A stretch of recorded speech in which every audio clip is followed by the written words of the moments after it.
अकोल्याच्या मूर्तिजापूर येथील एका शेतकरी पुत्राने शेतातील झाडाला गळफास घेऊन आत्महत्या केल्याची घटना घडली। या घटनेमुळे शहरात हळहळ व्यक्त होत आहे। दीपक कुलदीप एरडावकर वय 20 असे आत्महत्या केलेल्या शेतकरी पुत्राचे नाव आहे।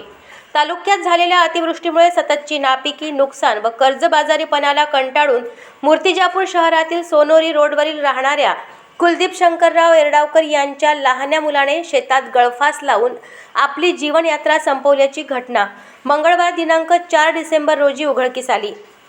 दीपक कुलदीप एरडावकर असे आत्महत्या करणाऱ्या युवकाचे नाव असून तो 20 वर्षाचा होता। आपल्या वडिलांसोबत शेतीला हातभार लावणाऱ्या पुत्रानेच जीवन संपवल्याने वडील कुलदीप खचून गेले आहेत। कुलदीप एरडावकर यांच्याकडे 8 एकर शेत असून त्यांच्यावर बँक ऑफ इंडियाचे कर्ज असल्याचे सांगण्यात येत आहे। कर्जाच्या डोंगरामुळे कुलदीप हताश झाला होता। परिस्थितीत बदल होत नसल्याने त्याने अखेर आपली जीवनयात्रा संपविली। त्याच्या जाण्याने शहरात हळहळ व्यक्त केल्या जात आहे, तर त्याच्या पश्चात आई, वडील व मोठा भाऊ असा आप्त परिवार आहे।